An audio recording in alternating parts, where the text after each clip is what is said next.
Well, congratulations on the film last night. Saw it last night. I was very scared. Excellent.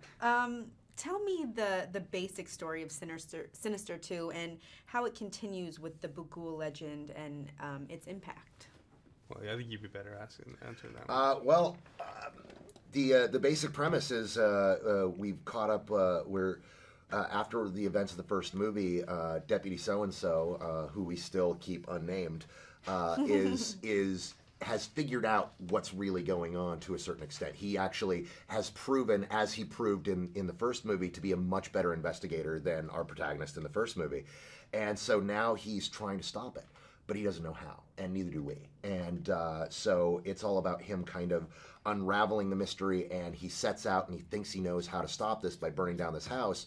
He goes to this place to burn it down before people have moved in, and there are squatters there, and there's already a family living there. And now he meets them, and he becomes emotionally invested in them, and now wants to try to prevent happening to them what happened to the Oswalt family in the first film.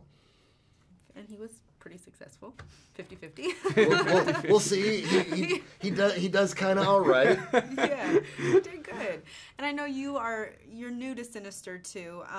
How did you sort of get acquainted and start working with Cargill? Well, I got chosen for this project through Twitter, which was kind of a bizarre way to get a job. But yeah. I didn't know that's how they contacted you. Did Scott tweet you? I follow Scott Derrickson on Twitter, and he tweeted in January of 2014, "Oh my God, just saw this movie Citadel on Netflix. Everyone, let's check it out." Blah blah blah. Right. So I just replied to that tweet and said thanks. So then he started following me and asked me a dozen questions about Citadel and said, you'd be the perfect director for Sinister 2.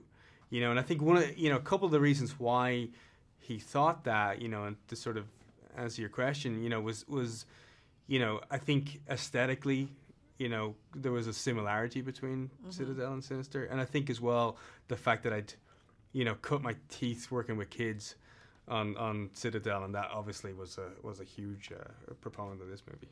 Right, and then were you a fan of the first film? I mean, or when you make sort of a part two, is there have to be a sort of correlation, or? Well, you have to be a fan of it. Yeah, okay. It's like, I remember seeing Sinister. Sinister premiered, I think, the day before Citadel at South by Southwest. So that's where I first saw it. And I'm obviously a huge horror film fan, but I hadn't seen a horror film come out of the studio system that I enjoyed in such a long time.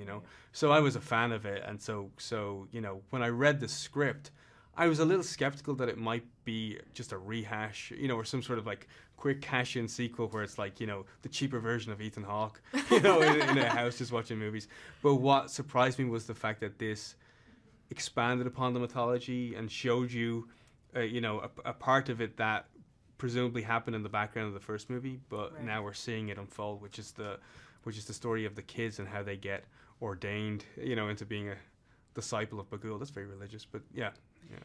I mean, and there were some very intense, scenes in the film with the kids' stories. Was there ever a point when you guys were making this film that you were like, maybe we should tone it down a little bit? Not in a Sinister movie. No, the whole point of Sinister movies is that we don't tone it down. Yeah. And that was, in fact, that was on the first movie, we wrote it to be PG-13. Okay. And, there's very little blood. There's no nudity. There's no sex. We didn't write any swearing. Ethan added all the swearing for us, which was wonderful. And the MPAA looked at it and said, this is too scary. Like, you played by the rules. It should be PG-13, but no, kids can't see this. It's rated R.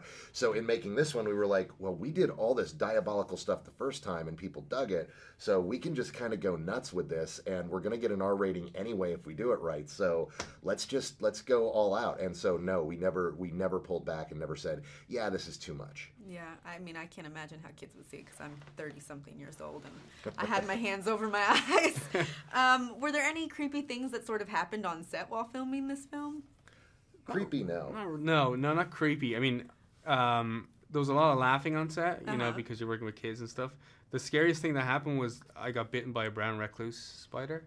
and almost lost my leg. But besides that, Oh my goodness. They're awful, terrifying spiders. They're literally. I was telling him earlier that is my greatest fear, is getting bit by one of those. So if you don't get it treated right away, if somebody doesn't recognize what it is, it's necrosis and it rots away at the area. And fortunately, the set medic identified it right away and said, "We got to get you to the hospital." And they got him there in time.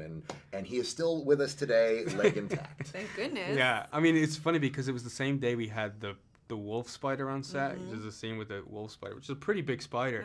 And when I assumed it was that it just gotten out, you know. Right. But then somebody showed me, you know, brown recluse. I was like, it's quite small, you know. So Oh my goodness. Okay, so nothing too crazy happening off. nothing too crazy During other set. than that. Yeah. And then talk to me a little bit about working with the boys, the twins. I mean, they were pretty fantastic in the role. Yeah. Oh, they're great. Yeah.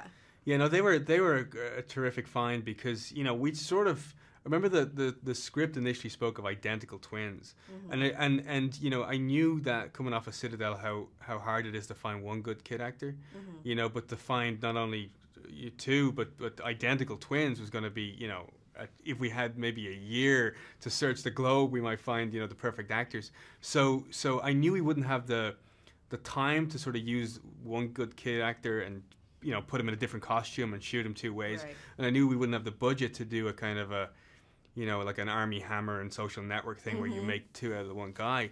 So I said to the guys, like, you know, is there any way you consider just making these brothers and we'll just get two good kid actors? And we were like, you no. and the no, I mean, what came back was if we have to go there, that's what we'll do. But just keep an eye out for twins, you know. And then we Which was our passive aggressive way of saying no. and then, you know, Terry Taylor, a casting director, she found these guys in the first week. Wow. Which was just this weird coincidence, and we found them. They play hockey, you know. And one of the ways I found the kids on Citadel was in local sports clubs, because I didn't want. I think when you get a kid who already has a manager, you know what I mean, or they have these kind of theatrical parents that wanted them to be actors since they were still in the womb, like you kind of get an artificial kind of performance, whereas these guys, you know, they feel like kids, Right. but they have what a lot of 10-year-olds lack because of their sports background, which is like a discipline and a focus and all that kind of stuff. So you get the best of both worlds. So they Very worked there smart. great. Yeah, they did amazing.